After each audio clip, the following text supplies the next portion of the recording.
in experience and recommendations in the clinical management of avian influenza A H5N1. My name is Giuseppe Morel, and I serve as the administrative assistant at the unit level in the Infectious Hazard Management Unit of the Health Emergencies Department. It is my pleasure to kindly brief you through some administrative and logistical aspects of today's session. We are pleased to inform that simultaneous interpretation in both English and Spanish is available, and you can access this feature by clicking the interpretation icon at the bottom of your screen. And you can select the language that you prefer. We encourage you to please submit your questions using the Q&A feature. Our advisors will do their best to answer as many as possible during the webinar. For any questions we are unable to answer during the session, responses will be shared afterward via our generic clinical management email.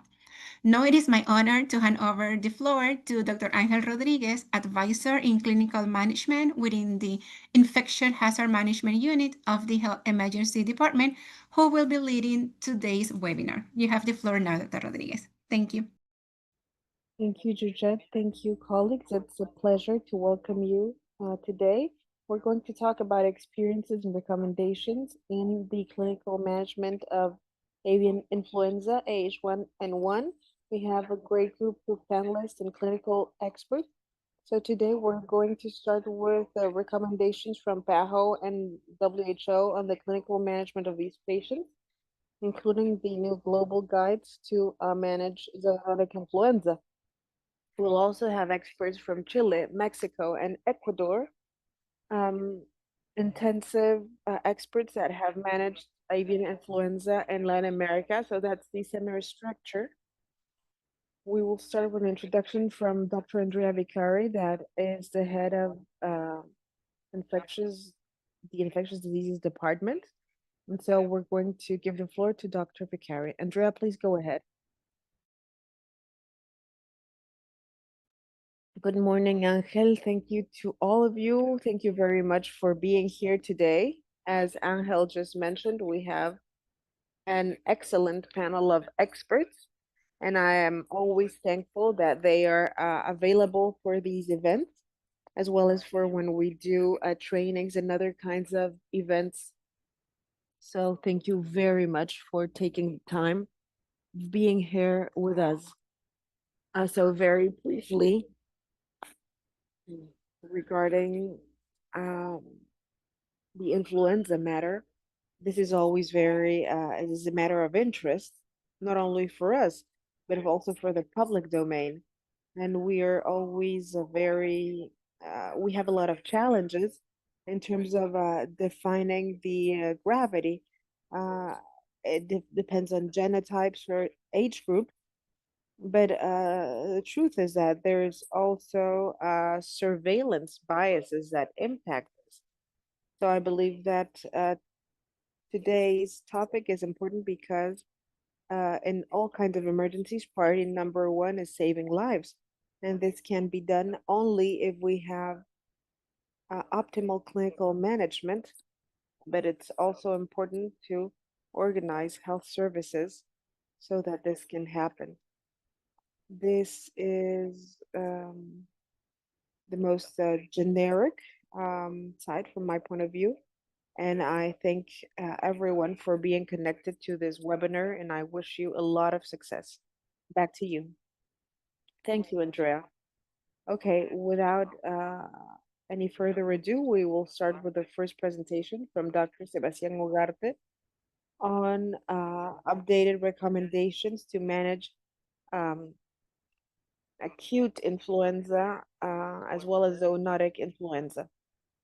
Sebastián, I hope that you can hear us and you can now share your presentation. Dr. Sebastián Ugarte, as the is a member of SARINET, the JGN for global influenza. Please go ahead, Sebastián. Thank you very much, Angel.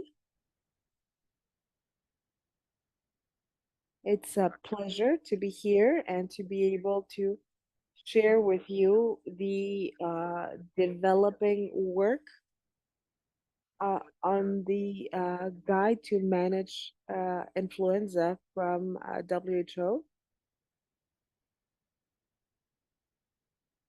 Here we acknowledge Dr. Steve McLaughlin and all of the team that works on updating this guide.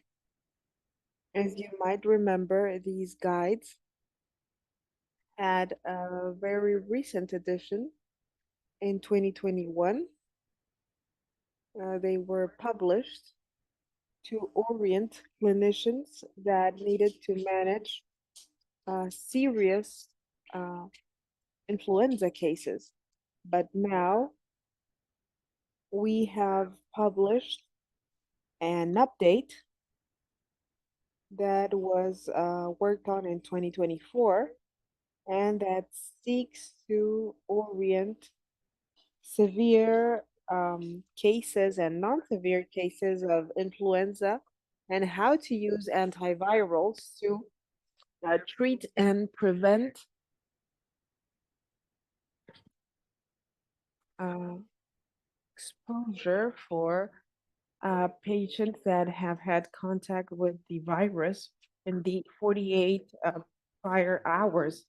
This guide is available in the WHO website. I'm leaving you the link here. And we also have the summary in Spanish as well as in French. This algorithm seeks to show how to orient these orientations on antivirals.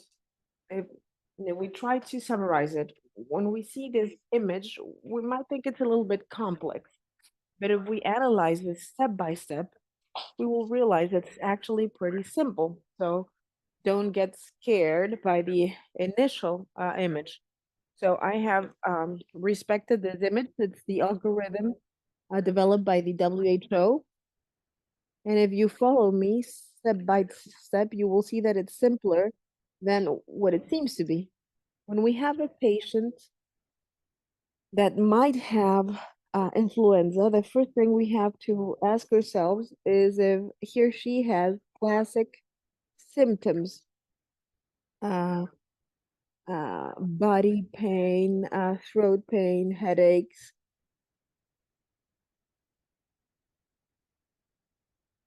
with or without a fever. These symptoms include fever cases and those who don't have fever. If the patient has these symptoms, here we have the green arrow. And the next question is if the patient is a serious case, is an acute case. If it's an acute case and you believe due to the clinical symptoms and the epidemiological nexus, or you confirm this with a quick test or a PCR test, and you're inside the 48 hours, give them antivirals. That is the recommendation. However, if it's not an acute case, no, we have to ask ourselves another question. What is the next question? Does it seem to be an influenza, or do we confirm that it's an influenza and it's not acute? What should we ask ourselves? If the patient has a risk of progressing towards a serious illness, and how can we know that? Based on the study data that we have. We know, for example, that age is a risk factor, and there are risk factors that increase the probabilities twice or more. If the patient has more than 65 years of age, okay, so 65 or more, and he or she has one or more risk factors, like for example, immunosuppressed patients, chronic diseases, neurological diseases, respiratory diseases, or if the person has a zoonotic influenza, which means that they can have that this entails higher mortality. So in these cases, we will also supply a treatment with Veloxavir with 40 or 80 milligrams, one dose. If the patient weighs more than 80 kilos, they will take 80 milligrams, and if not, they will only take 40 milligrams. And so, with a simple management, we can manage the patients that have influenza symptoms.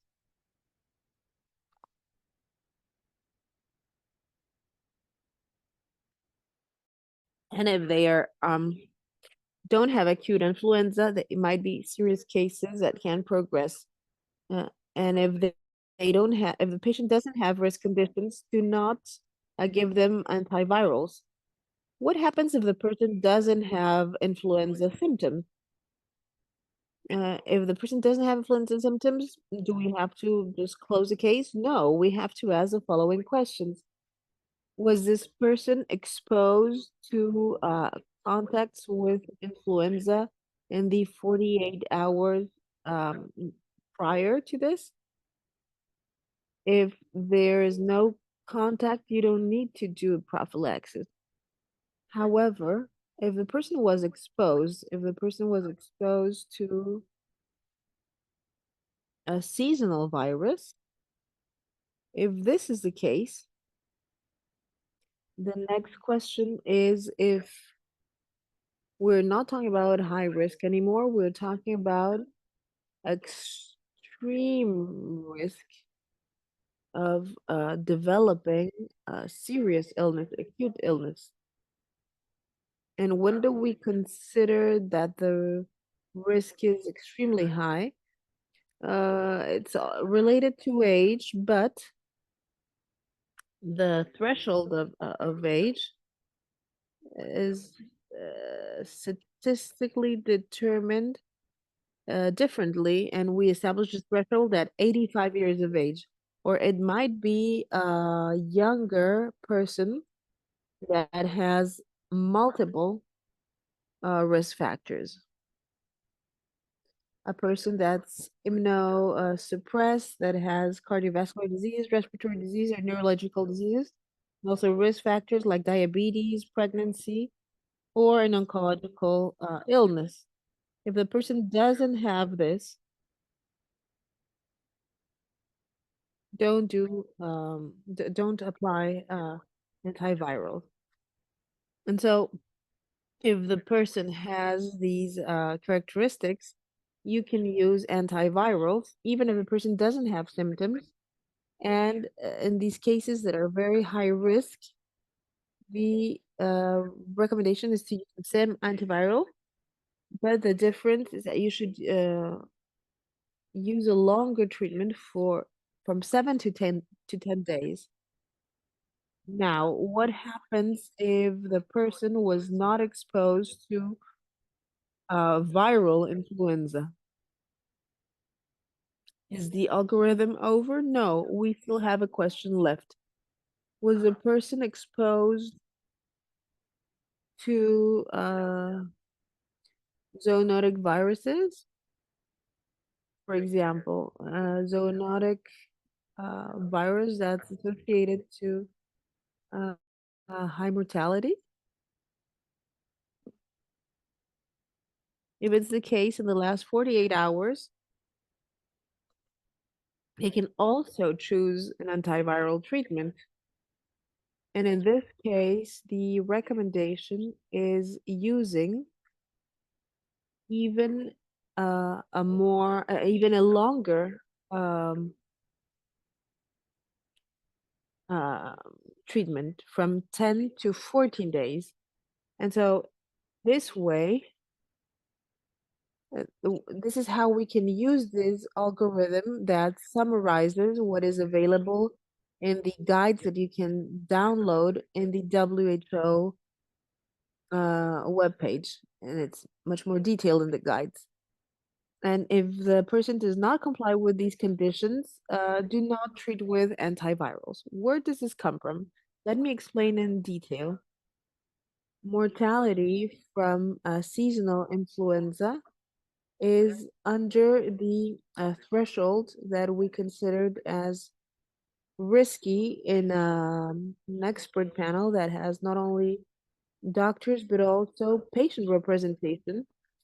The patients also considered what were the thresholds to take therapeutical decisions that involve their own health. The mortality in non-severe cases is 1 in 1,000. In case of a severe influenza, so most cases are seasonal cases, and the case of the other possibility, it's 30 out of 1,000.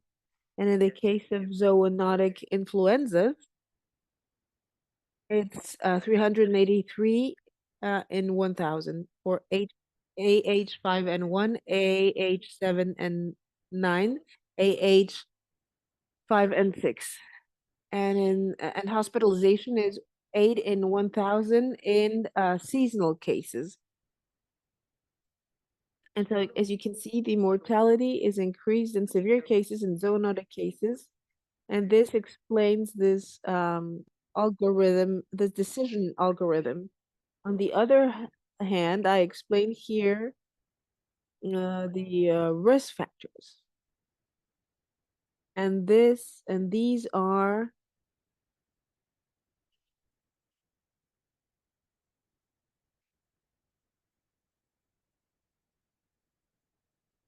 this is when there are increased risks with uh sorry, this is when we have major risk factors and additional risk factors. So major risk factors are influenza developing, are if the patient is immunocompromised, has cardiovascular disease and neurological disease, or chronic respiratory disease.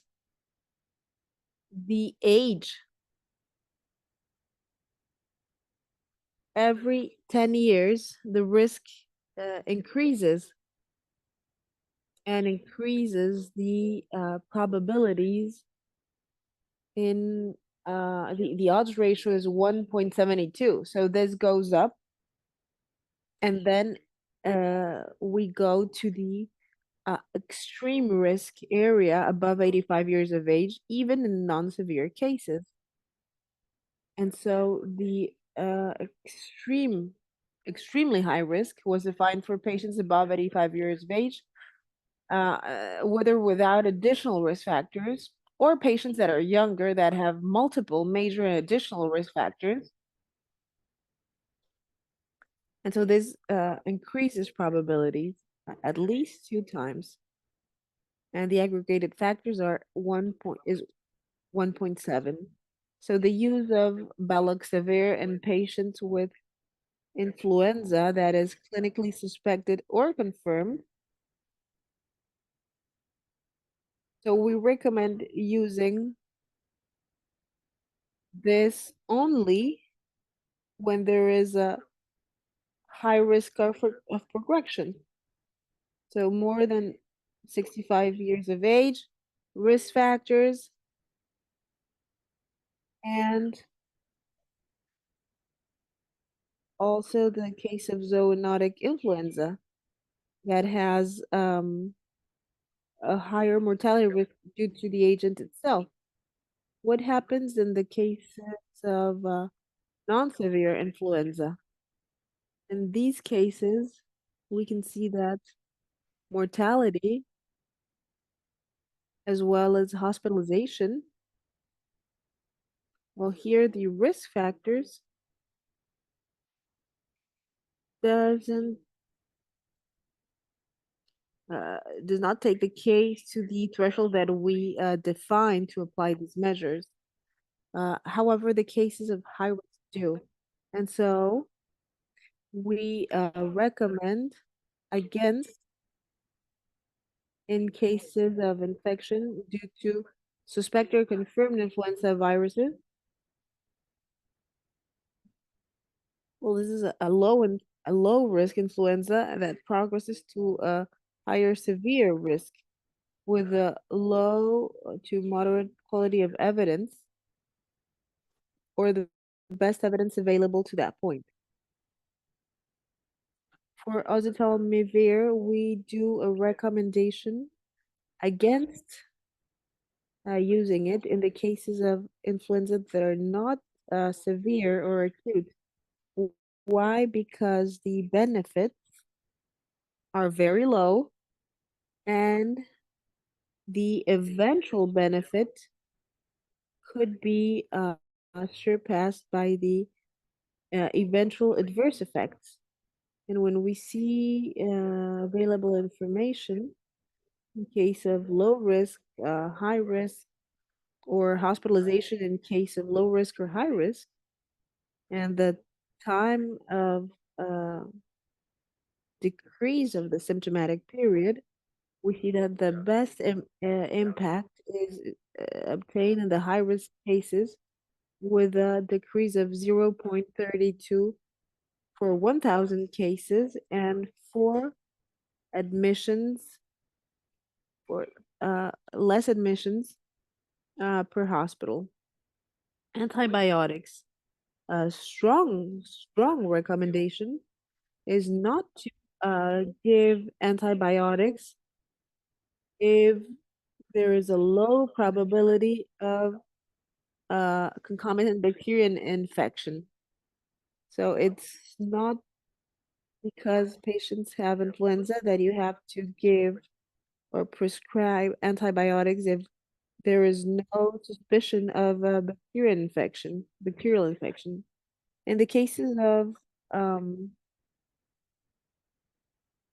acute influenza, we do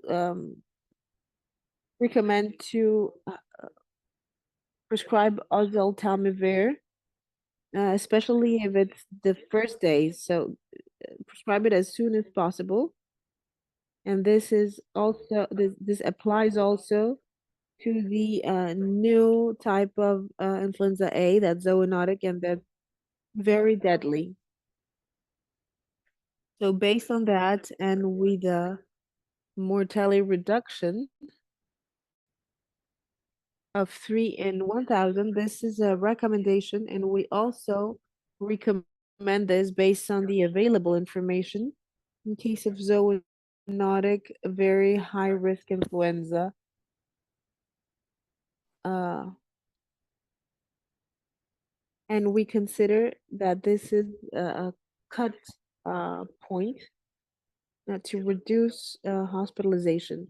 It has to reduce hospitalization at least in 1 day to consider it as clinically relevant. There is available information with systematic reviews and meta-analysis of antiviral. This has been performed recently. What about corticosteroids? This was very debated. We had recommendations for influenza. We had recommendations for respiratory viruses that seem to be different from influenza, and also recommendations for COVID patients with respiratory distress. So this seem to have a role, but in patients with confirmed influenza or suspected influenza, we suggest not to use corticosteroid. There could be a doubt if the patient has pneumonia due to influenza. Maybe in those cases, there is some space for corticosteroids. However, in the evidence that we have in terms of non-adjusted mortality and in adjusted mortality also, it doesn't have any benefits. And when we see it in the distress cases based on information from randomized studies could eventually reduce mortality. But if we look at the studies that show an increase in risk and the subpopulation studies with indirect information, it's not recommended. What happens with other therapies like macrolide antibiotics, MTOR inhibitors, NSAID, and passive immune therapy when we don't have other kinds of immune therapy yet? The team recommends not using this. So, what happens with lab studies? We recommend using um, high sensitivity and high specificity tests uh, to be able to define therapy. If you have uh, nucleic amplification test, this is preferable. And if you have PCR in the first 24 hours, and you can have this quickly and then suspend the therapy that has been started, this can be an alternative. We see that when the influenza cases in green are treated correctly, and when we stop treating the non-influenza cases in red, we see that the uh, quick test of nucleic acid, I'm sorry, we're not getting audio, while using PCR when we have an available availability of this, well, this solution is better to use better pharmacological resources. So people without symptoms that have been exposed to the influenza virus, if it's seasonal, that they have an extreme risk of developing an extreme form because they have more than 85 years of age of multiple risk factors. Well, in those cases, we do if a person has been exposed to zoonotic viruses, we do provide treatment from 10 to 14 days, and this is if it's the 2 prior days. If there is no high risk, we recommend not treating with baloxavir, and it's the same for oseltamivir. There are still some pending topics. What are the best clinical tools to predict mortality?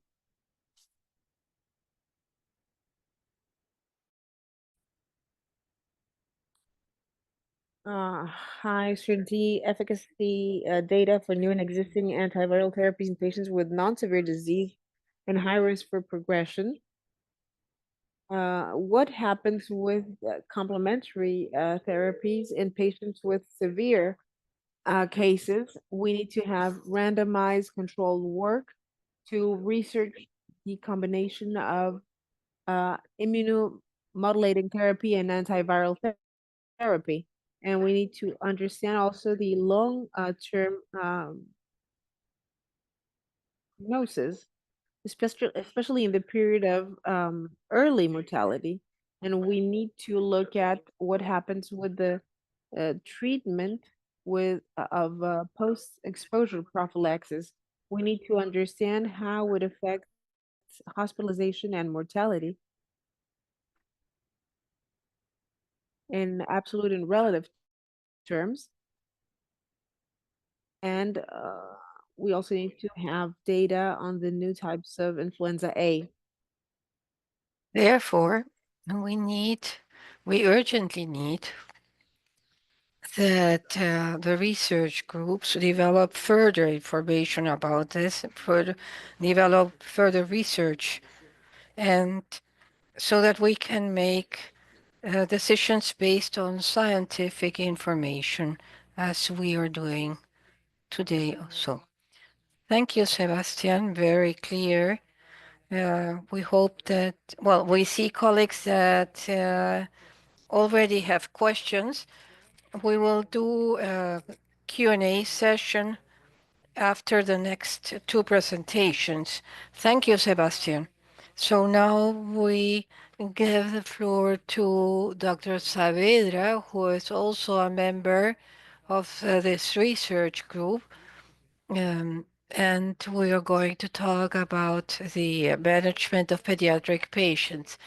Thank you very much. Can you see my screen? Yes, please go ahead.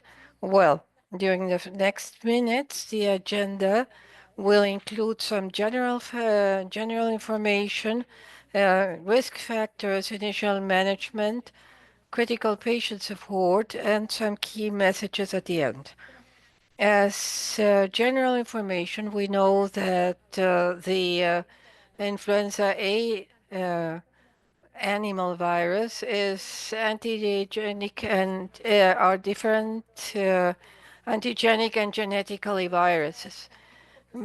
This is because, as we said, um, that seasonal influenza type A and avian influenza type A have a different tropism of a link to the receptor. The seasonal influenza A affects primarily the upper respiratory tract in humans, and um, the other one affects the lower respiratory tract. This difference in the receptor factors um, also influences the management of the disease and the risk possibilities um, of a more severe infection. It's important when we get a patient that is hospitalized because of influenza, we need to know if this patient was exposed to bird flu, that is, to poultry, poultry populations, and poultry that has been sick or dead, and direct exposure or near exposure without protection to poultry that look good and not sick, and also the keeping poultry in backyards that are sick or dead, and or visit a market of live poultry. And so the findings in the clinical presentation, usually the findings are hypoxia and signs of pneumonia. This is the most frequent presentation of the lower respiratory tract infection. And also the lab tests show a trend towards leukopenia and lymphopenia and thrombocytopenia that is low or moderate. And radiological findings with infiltrates or opacities that can be interstitial or lobar or diffuse, and all even um, pleural manifestations. And after this exposure to poultry that are infected, the symptoms usually appear at the third day, but it's between the third and the sixth, and the third and the second and the seventh. And well, there can be the patients with a severe case. Um, usually show symptoms until hospitalization during 6 days. And the clinical progression is fever or fever sensation, a non-productive cough, myalgia, headache, throat ache, and also abdominal pain, vomit, and diarrhea. But the disease can progress to the lower respiratory tract with respiratory difficulties, dyspnea, or thoracic pain, and also tachypnea. And so the spectrum can go from non-complicated cases to um, but they can progress to more severe manifestations, for example, respiratory stress or pneumonia even, and they can even lead to that. So the complications, the most frequent complication is pneumonia that can progress rapidly towards a respiratory insufficiency or SDRA. And there is also the possibility of a bacterial co-infection that can be developed due to also to mechanic ventilation in intubated patients. And some patients that have been exposed to hospitalization could also have other co-infections, but usually it doesn't evolve towards a bacterial infection. And other severe complications can be encephalitis with diarrhea or pneumonia, encephalitis with obstructive hydrocephalia, and meningoencephalitis with pneumonia. There are other complications such as Reye's syndrome that have been exposed to salicylates, and in pregnant women there is a risk of spontaneous abortion and also the vertical transmission from mother to fetus.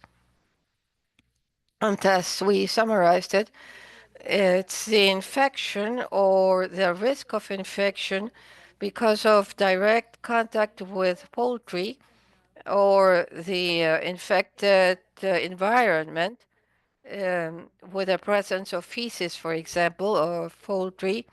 And there are also materials on the floor that can be aspirated, and also it can infect the eyes or the respiratory tract directly.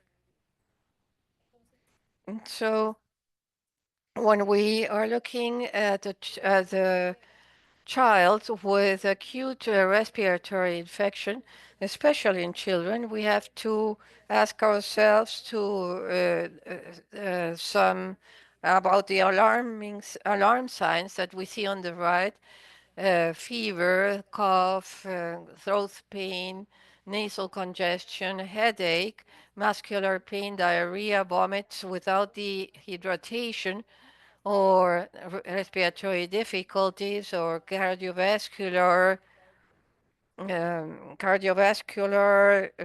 signs such as low pulse, or neurological signs such as, for example, being lethargic or confusion or sometimes agitated. And as I said the about feeding,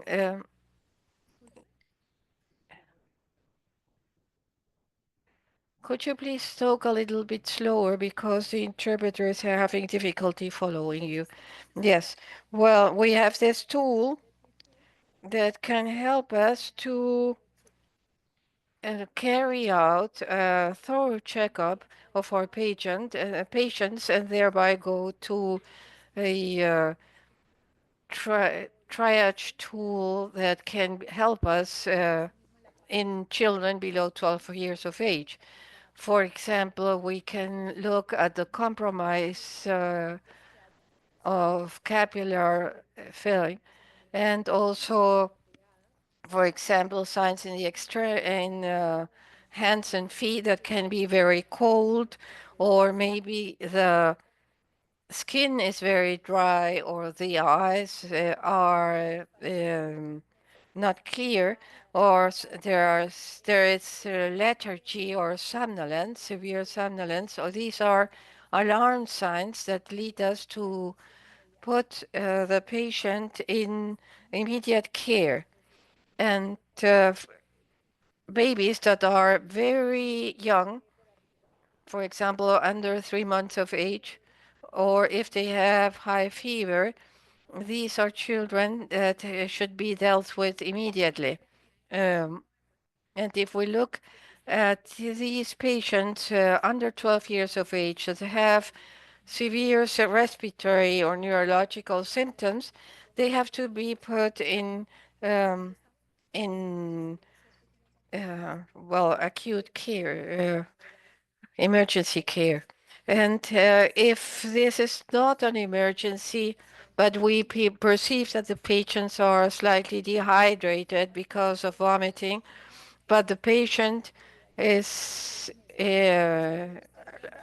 older than 8 days or than 3 months, they can be put under care, but not necessarily immediate care or intensive care. They require clinical care. But they are in the yellow sphere, where we have to care for airway and breathing, and also uh, take care of circulation. Look at signs that could lead to the need of immediate care, and also, for example, look at saturation or temperature or cardiac rhythm, so that we are outside the levels of acute infection and the requirement of intensive care. So pneumonia is one of the most frequent complications of avian flu, and we have to follow these criteria for the cases in children.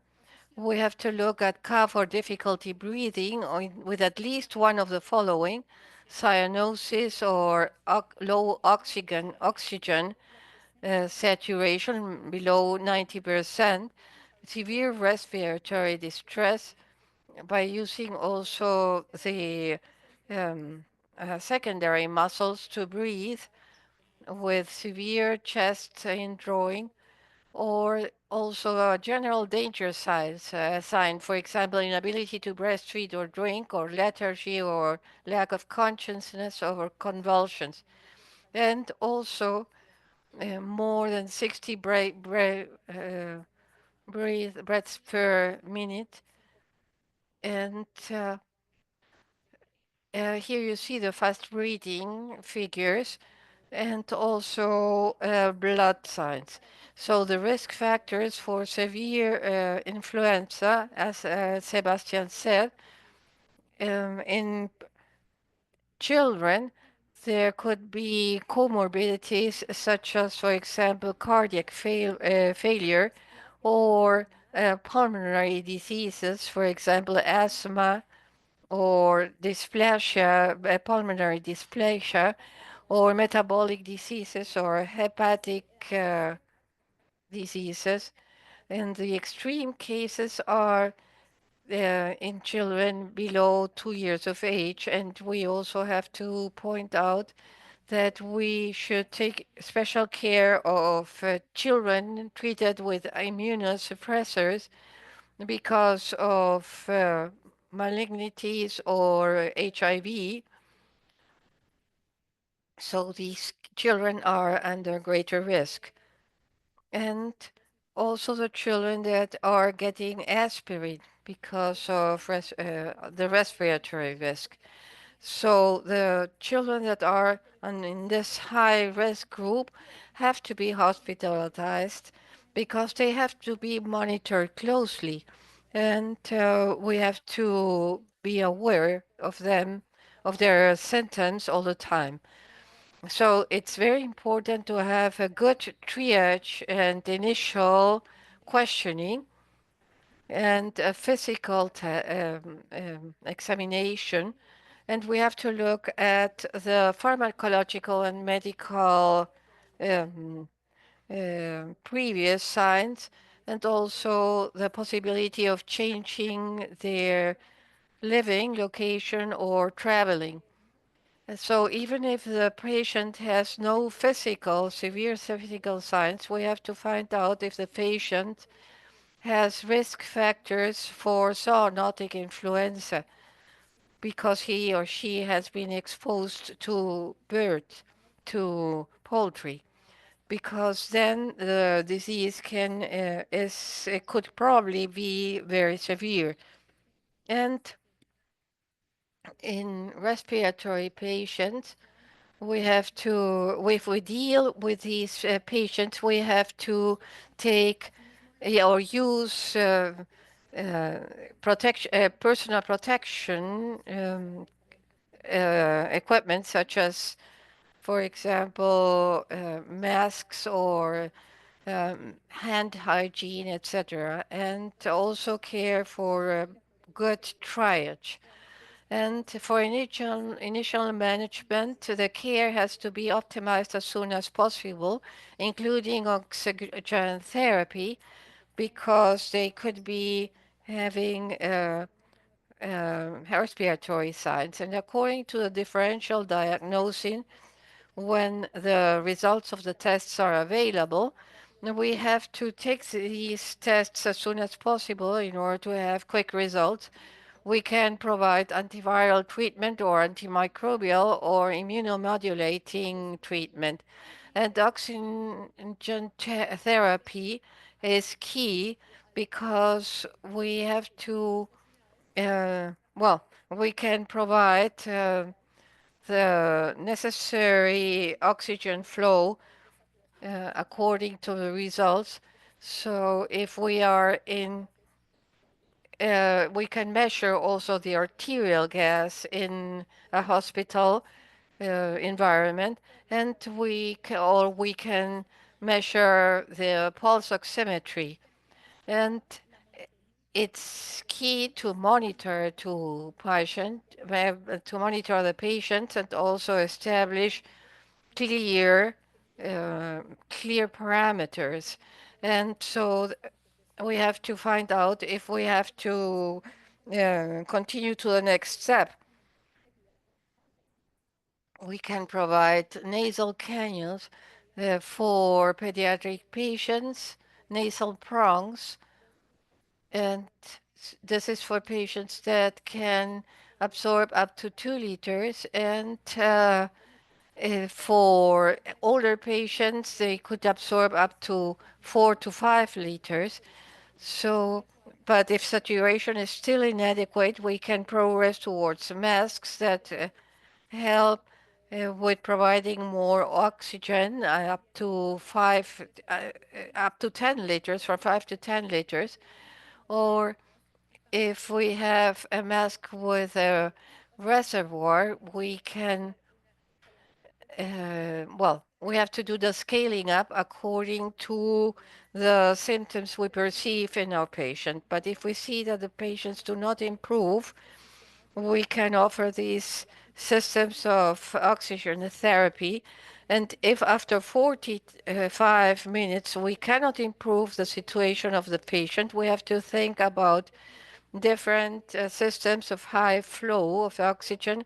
For example, um, um, non-invasive therapy, and but we have to escalate in any case, and we can use all the systems that we have at our disposal. For example, hospital oxygen therapy, in order to provide the necessary oxygen the for the patient according to the resources we have at hand. for example, non-invasive ventilation, and whatever you have at your disposal. We can have up to 2 liters for 2 liters per kilogram, because we can try to reach this, in this way we can try to reach oxygen saturation of 100%. But the most important thing is that even if we have these systems at hand and we try to save the patient, and not have recurrence to intubation or mechanical oxygen therapy, because we know of the negative side effects, we cannot delay this intubation if the patient is not responding to the initial methods. So we have to have professionals at hand to manage these patients and consider all possibilities at hand also for providing oxygen. Well, it also depends, of course, on your personal experience, the experience of your staff. If we offer systems of invasive oxygen therapy, we have to be aware of the to we have to be aware of what equipment we are using so that we have a good adaptation to the patient's age and physiology. So this is basically the PALIC chart, PALIC 2. Um, so we can do the classification according to this chart and proceed to from non-invasive to invasive therapy according to this chart, according to uh, slight or moderate, light or moderate cases, and going on to severe cases. And what I wanted to give you with this chart is that that we can see how the patient progresses toward a more intensive therapy. We have to consider local resources to provide intensive care for pediatric patients and think about advanced respiratory support, ventilators, and also the uh, um, the materials we have to have at hand, all the input, and also managing and hemodynamic monitorization, and trained staff, experienced staff, and also develop a strategy for transfer or transport of severe cases to better equipped hospitals. So when we look at intubation, orotracheal intubation, we have to have a list at hand of all the steps that we have to follow. We have to inform the family of the need of starting this mechanical support because we were not able to overcome or offer the child the necessary care with non-invasive systems. We have to maximize protection measures for the staff because this is a crucial issue where the people around the child can be infected. And we have to stabilize the hemodynamics of the patient, providing liquids, for example, and because the medication we use for intubation, for orotracheal intubation, have depressing effects on the um, hemodynamics and also the cardiac functioning. And we have to think about all the resources we require in the case of medication, of inputs, of materials, of cannules, of also the chart, and also a um, well, a cart with all the necessary materials. And it's also important to remember uh, the characteristics of pediatric intubation that are different than in adults, and it has to be done as quickly as possible. We need checklists in the for a quick intubation, and um, with and also the analgesic to be provided.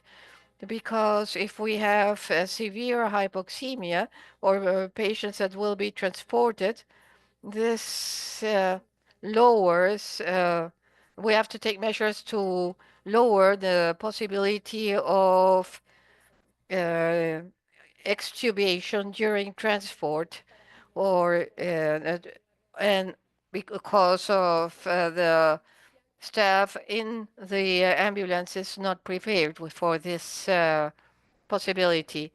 We have to offer a protective meta-ventilation. We need a protective ventilation that prevents further damage than the one they already have because of the use of the ventilator. For um, there's not a recommendation for PALIC 2 because we have to uh, take into account the availability of resources and also the needs of the patient. There could be, uh, we need to study the case in order to decide on the respiratory method. We recommend volumes to maintain volumes between 6 and 8 milliliters per kilogram, and to maintain lower volumes in case the mortality rate is lower. In some patients that have chronic disease and they have reduced respiratory functions, we recommend a pressure below 15. And we have to evaluate the number of days to use using a ventilator, and we have to try to provide a better uh, availability of oxygen for the patient, and we have to also remember the factors on the chart on the right. We should improve oxygen supply and control the hemodynamic and other variables, and titrate up to optimum peak, and with a pressure below 15 in uh, in the patients that are already intubated. And if patients cannot have a better oxygenation, we have and we are getting to the upper limit of conventional ventilation, and we can consider a protective strategy in pediatrics because this is um, a special measure to protect patients in younger ages, and especially for patients that go beyond or below or above the protective ventilation. We do not recommend recruitment maneuvers if there is no enough evidence to recommend that. The goals for oxygenation, please um, uh, well, according to the previous charts, if we have a saturation of 92 to 90 to 97%, this is a low and moderate case. But if we have severe cases, the oxygen saturation is between 88 and 92%, uh, or should be. And we have permissive hypercapnia of 7.2 pH, and there could be, we should take into account the hypertension that could be produced within the cranium. And patients should be managed because of shock. They could be they could be in septic shock or suspected sepsis, and we should not delay empirical measures for diagnosis. And if we suspect a bacterial infection, we should uh, wait for diagnosis, but not delay, not de- to the, we should not delay the antibiotic treatment. We should have peripheral vascular access as soon as possible, or um, for antivirals or antibiotics. If we have an associated, if we suspect a bacterial infection that is associated to these symptoms, and we also should also take into account the resources we have at hand. If we have an intensive care unit at hand, or if we don't have it, because if we cannot provide intensive care, but the patient is not hypotensive and does not require liquids for maintenance, but not as bolus, and in that case, but if we can continue with what we're doing, but if not, we have to resort to intensive care.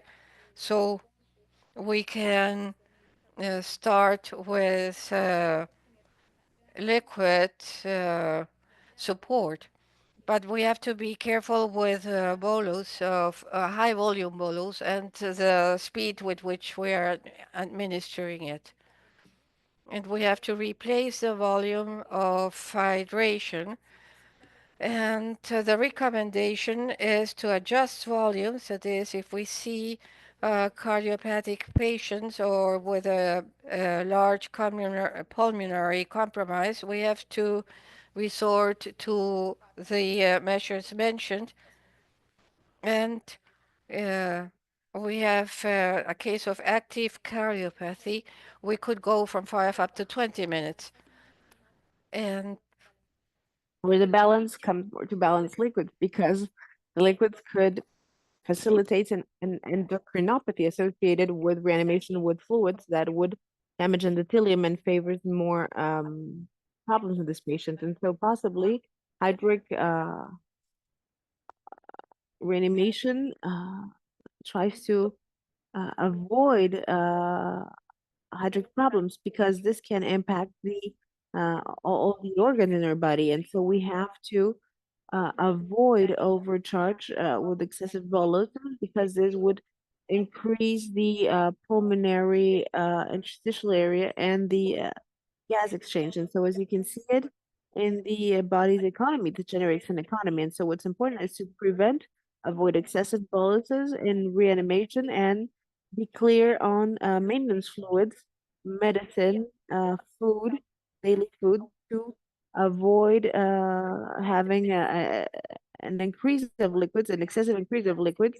And when we see that the balances are positive, we can start with and we can start with support therapies if we don't have pharmacological responsible, uh, because hydric overcharge increases mortality. We have adrenaline, or adrenaline is the option, but what's important is that we must not delay use if we don't have vascular accesses. We can have peripheral access. We simply have to do dilution of 10 more times and the concentration that we use through the central vein axes. And this is a valid option, it's very safe. If we have a good peripheral vascular access and we do the appropriate dilution. If we don't have peripheral, the peripheral option, can start with higher doses.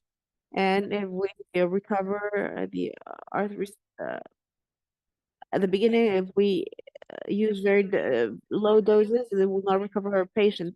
Then we have to look at the we have great works at a global level that show that it's better that to use, I'm sorry, but the speed is just too high. I'm going to write in the chat so that the person can take it into account.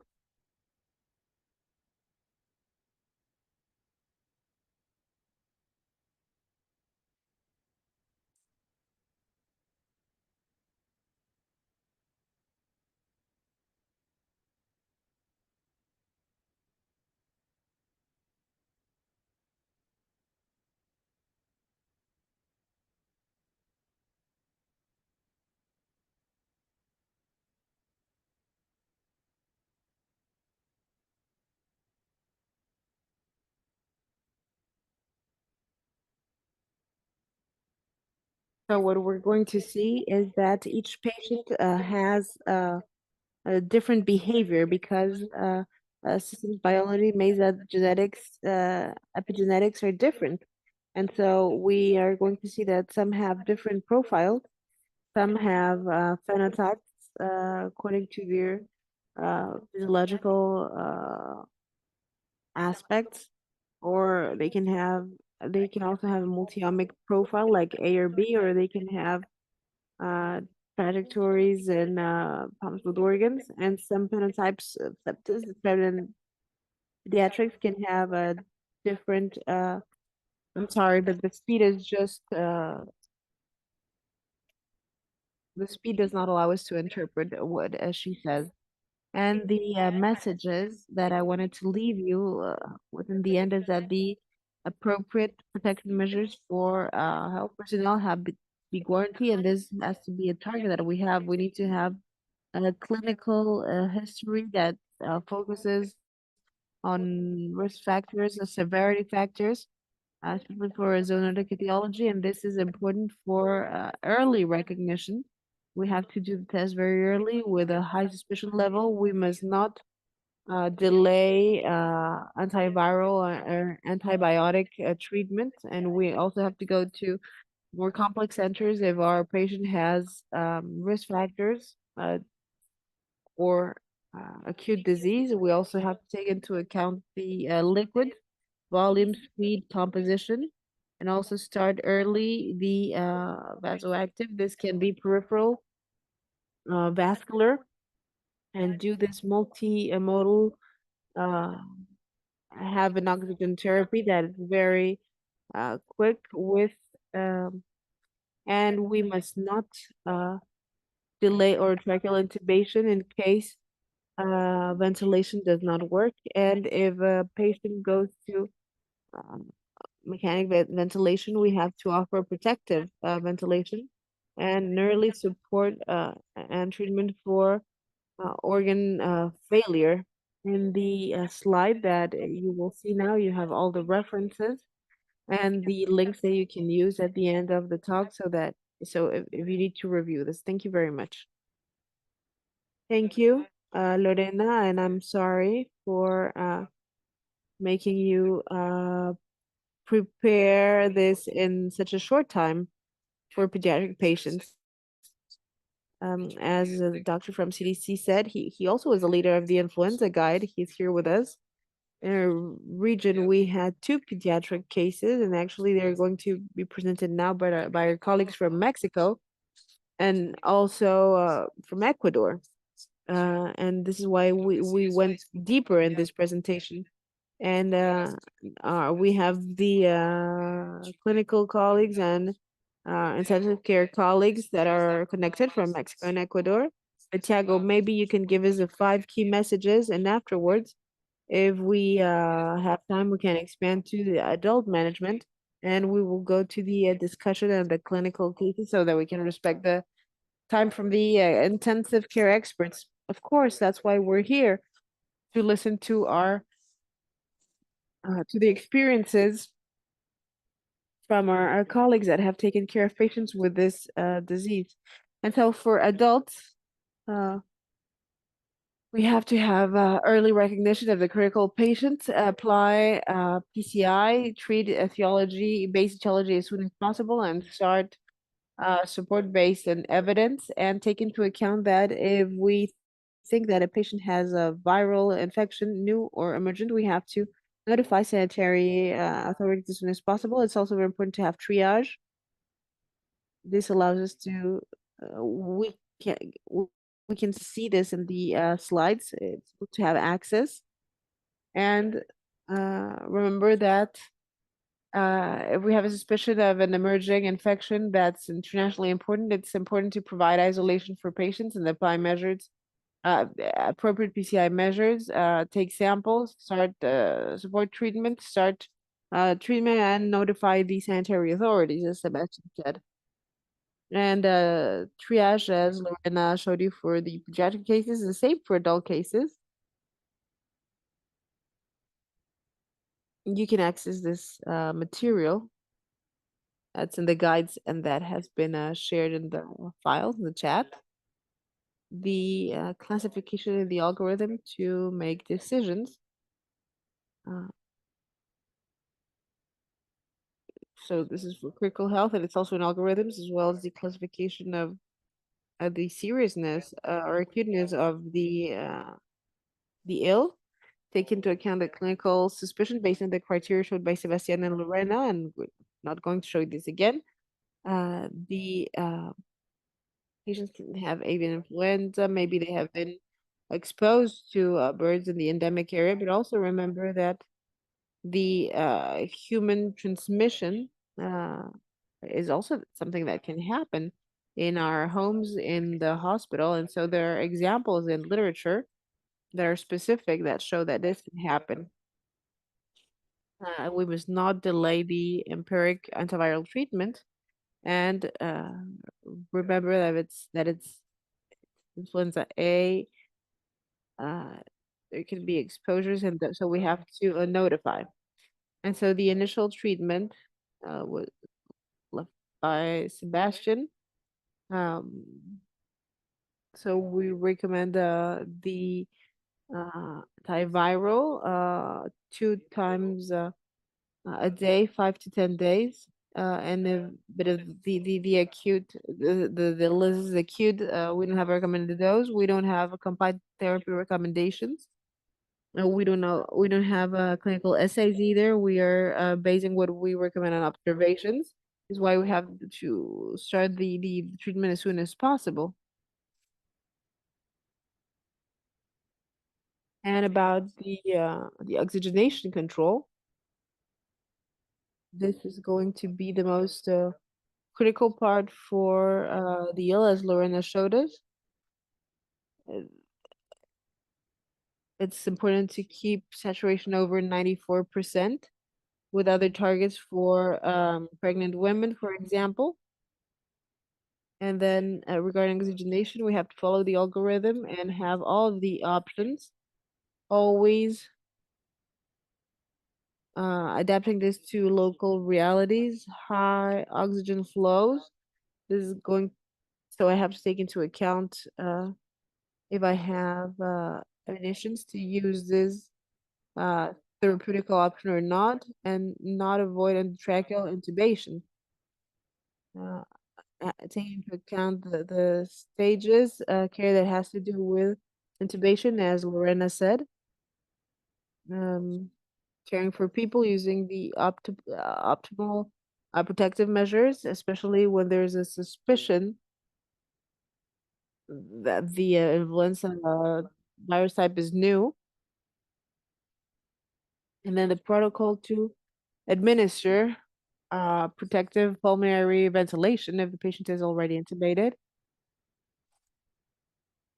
Set the ventilator values according to these recommendations. You will find this in these WHO material, and we have to move forward with the other presentations. What are going to be the targets of this protective pulmonary ventilation? I move forward, and then uh, the ill that have better response have to receive a PIP adjustment. And in adults, we have to use a recruitment maneuver. However, in this population, this is not completely proven. Also, the neuromuscular blocking method And of course, in the literature, we have the use of ECMO. As a complementary therapy, we avoid corticosteroids in this population. This is associated with a prolonged viral elimination. It can increase the risk of pneumonia, associated pneumonia, and death. I'm sorry for being so quick, but now we have to listen to the real cases. And so afterwards, we can continue with discussions. Thank you very much. Thank you, Tiago. We apologize